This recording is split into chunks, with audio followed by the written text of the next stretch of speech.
Why do go to the church when you know you are then actively endangering people's lives, right? Because you said the area MP had already said the night before that there's going to be tear gas, right? Yeah. So that's already telling you that, you know what, there's going to be a problem here. This is likely going to be infiltrated. Then why does the former DP still attend a church service, essentially putting not just himself, but also all those congregants in danger? Would we want us to just stay at home and play to the gallery?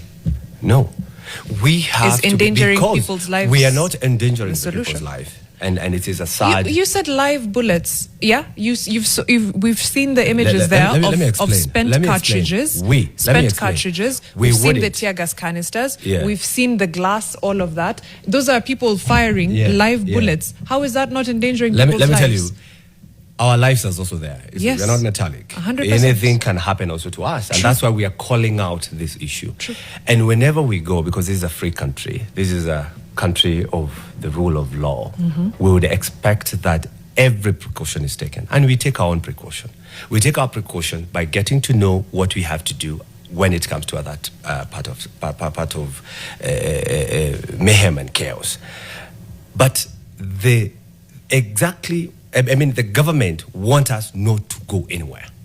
Okay? So if we say, and we actually discussed that yesterday, because after what happened and after everybody went to their own direction, Rigathi was missing for some time, but of course nobody knew where he was, but he was also running away and using different routes. We used different routes. I used border, I used a taxi before we got to where we got. And we were discussing this issue, and we were like, you see, these things that happen to these people, we need to address it once and for all. We need to stop our meetings for a while.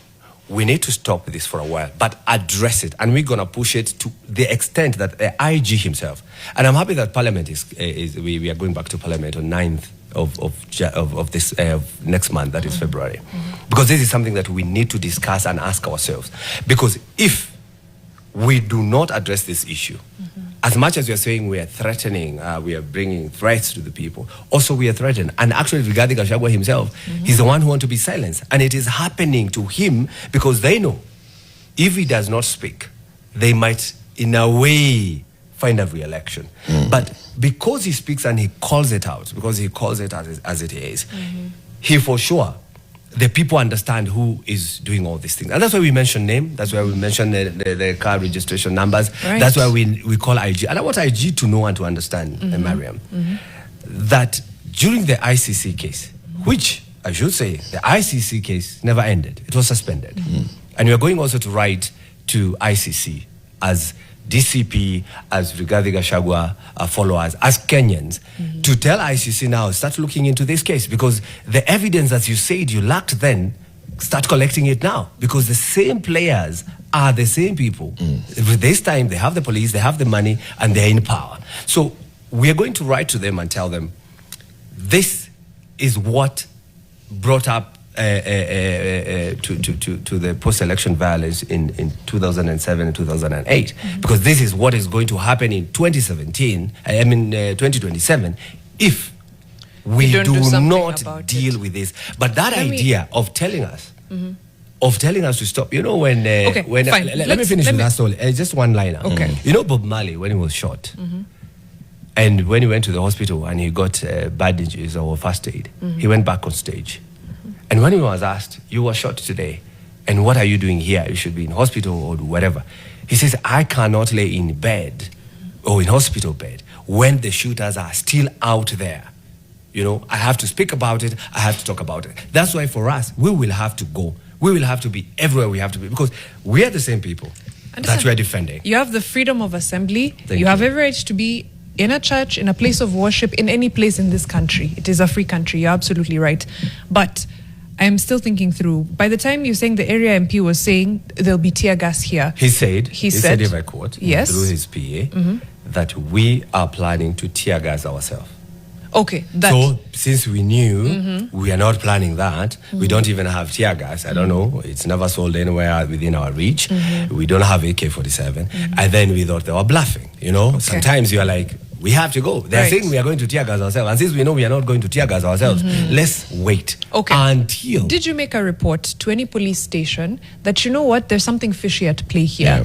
Yeah? These people are claiming we're planning to tear gas ourselves. It could be just a ploy for them to come and tear gas us. But just in case. Just in case. Here, just have this report on file and investigate. Yes. The threats that you've talked about, again, have you made reports? After yesterday's incident, is there an OB number somewhere at Othaya Police Station, speaking of what transpired yesterday? What happened yesterday, the first thing that came to our mind was to run for safety, to secure the People's Deputy President, to make sure he's safe. Because we went to a different direction. For us, we found ourselves in Nyeri town. For him, he went straight home to his Wamunyoro home. So by the time we got to know where he is, we had not done anything. Point number 2, why report to the same police who are behind this issue? The only thing we can do is to report to IPOA. And reporting to IPOA, we couldn't have done it yesterday. Remember, in 2024, that is the November of 2024, when the same thing happened, the chaos, the attack happened, instead of arresting the perpetrators that are known, they came for us. We who were attacked, they came for us. They arrested me. They looked for me over the weekend. They even told me to report in Nyeri County. That is the DCI headquarters in Central Province, if you can say that. And the event happened in Nyeri. Even right now, and I'm telling you, maybe they're even waiting for me outside here because they're profiling us. That's why they were saying it is the canisters that we created the same mayhem. Probably they are waiting for me here to also arrest me, and I'm not afraid. And that is the same thing, Eric. Eric, you called me here. Would you want me to stay at home? You know, I'm late for only 20 minutes and you're making noise. Would you want me to stay at home because I know when I come here, they're going to arrest me? I come, they arrest me. They do what they have to do. So what I'm trying to say is that we need to call this. Forget the politician. Forget, you know, let's not look at it in an issue of this is because of this. We have to look at the perpetrators, and they are known, their images, their videos, their photos. We need to separate it from the politics. We also need the church to speak. Because you see, what they're trying to do is to make sure that the church doesn't invite us. Actually, are we going to church? Now that you've brought the church, now that you've brought